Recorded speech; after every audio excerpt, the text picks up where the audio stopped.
सवालों के जवाब जानने के लिए इस वक्त हमारे साथ कुछ खास हार कितनी बड़ी है, क्यों रहा बीएसपी का उत्तर प्रदेश कार्रवाई नहीं की है मध्य प्रदेश सरकार, क्यों ऐसा हुआ कि उनको फेम नहीं मिली? खान जी ने पूरा जोर लगाया। बजट को आप कहां देखते हैं, कहां रखते हैं आम आदमी पर? इसके एक्सपर्ट पैनल हमारे साथ है, हम लगातार चर्चा जारी रखेंगे। उनके पास ऑप्शन क्या? शाह बन चुके हैं सचिन तेंदुलकर। आप देश में जो लोग टेलीविजन पे मैच देख रहे हैं,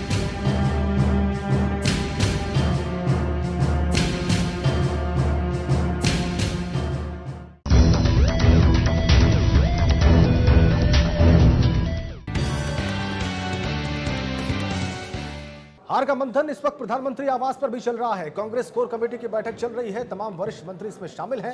कांग्रेस की हार कितनी बड़ी हार है, इसके नतीजे क्या हैं, इसके असरात क्या हैं केंद्र की सरकार पर, यूपीए 2 की सरकार पर, यह अब हम समझने की कोशिश करेंगे।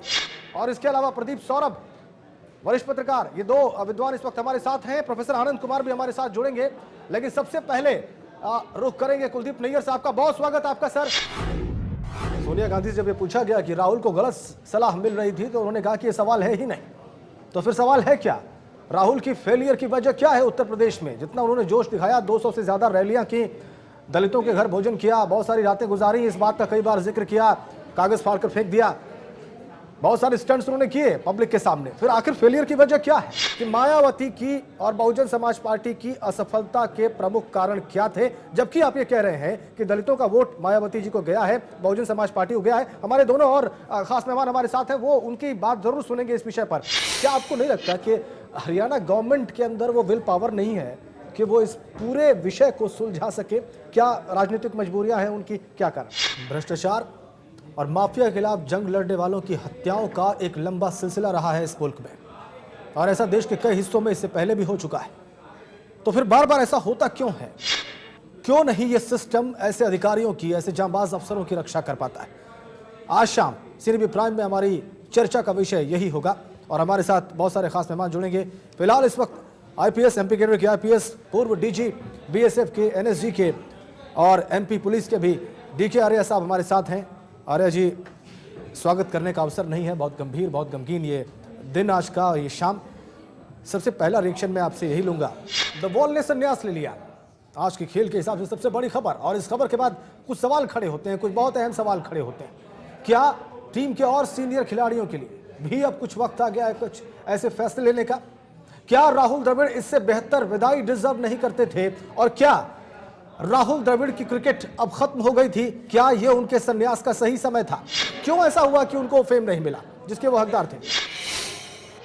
बहुत सारे खास मेहमान इस वक्त हमारे साथ बजट पर बहस करने के लिए, इसके अर्थ क्या है ये समझने के लिए। प्रोफेसर यामिनी हमारे साथ हैं, और इसके अलावा कांग्रेस नेता संतोष वागरोडिया जी, येस बैंक के एमडी और सीईओ डॉक्टर राणा कपूर हमारे साथ हैं। आप सभी का बहुत स्वागत हमारी इस चर्चा में। अगले 2 घंटे तक हम बजट के प्रस्तावों पर विस्तार से चर्चा करेंगे, और इसके लिए बहुत खास मेहमान हमारे साथ। पूर्व कृषि मंत्री सोमपाल जी इस वक्त स्टूडियो में, स्वागत आपका सर। एक्सएमडी वायुदूत हर्षवर्धन जी इस वक्त हमारे साथ स्टूडियो में, आपका भी बहुत स्वागत। और इसके अलावा कृष्ण कालरा जी जुड़ रहे हैं, आपका भी कालरा साहब बहुत स्वागत। इससे पहले कि मैं अपने तमाम मेहमानों के पास जाऊं, इस बजट की बारीकियां समझें, आम आदमी पर इसके सीधे प्रभाव समझें, आपको बता दें कि राजनीतिक हलकों से क्या प्रतिक्रियाएं, ये भी हम आपको दिखाएंगे इस बुलेटिन में। जो कुछ है इस बजट में कृषि के लिए, क्या वो ठीक है? सवाल ये है, क्या हमारे किसानों को वो सब कुछ मिल रहा है जो इस बजट से वो उम्मीद लगा के बैठे थे, या दूसरे इंटेलेक्चुअल समझ रहे थे कि वित्त मंत्री साहब कुछ करेंगे इस क्षेत्र के लिए? ये समझते हैं सोमपाल जी, पूर्व कृषि मंत्री हैं सर। जी हाँ, सचिन, शतकों के शहंशाह बन चुके हैं सचिन तेंदुलकर। सचिन ने पहली सेंचुरी 1990 में इंग्लैंड के खिलाफ मैनचेस्टर में लगाई थी। 22 साल पहले शतकों का जो सफर शुरू हुआ था वो अब तक जारी है। तो सचिन का क्रिकेट जीवन महान उपलब्धियों से भरा हुआ है। बल्लेबाजी का शायद ही ऐसा कोई रिकॉर्ड हो जो सचिन के नाम पर ना हो। सचिन का क्रिकेट करियर 1989 में 16 साल की उम्र में शुरू हुआ था।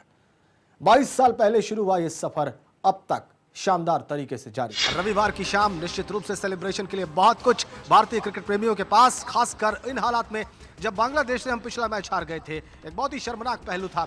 बांग्लादेश की रैंकिंग हम सब जानते हैं, किस तरह की कमजोर टीम है ये हम जानते हैं, और उसके खिलाफ मैच हारने के बाद पाकिस्तान से एक बहुत अहम मुकाबला था। चीयरफुल होने के लिए, सेलिब्रेट करने के लिए, जश्न मनाने के लिए इस वक्त बहुत कुछ भारतीय ड्रेसिंग रूम में भी, वहां स्टेडियम में मौजूद भारतीय क्रिकेट समर्थकों के लिए भी, और यहाँ देश में जो लोग टेलीविजन पे ये मैच देख रहे हैं उन सब के लिए। तमाम सवालों के जवाब जानने के लिए इस वक्त हमारे साथ कुछ खास। हार कितनी बड़ी है, क्यों रहा बीएसपी का उत्तर प्रदेश कार्रवाई नहीं की है मध्य प्रदेश सरकार, क्यों ऐसा हुआ कि उनको फेम नहीं मिली? खान जी ने पूरा जोर लगाया। बजट को आप कहां देखते हैं, कहां रखते हैं आम आदमी पर? इसके एक्सपर्ट पैनल हमारे साथ है, हम लगातार चर्चा जारी रखेंगे। इनके पास ऑप्शन क्या? शाह बन चुके हैं सचिन तेंदुलकर। और यहाँ देश में जो लोग टेलीविजन पे मैच देख रहे हैं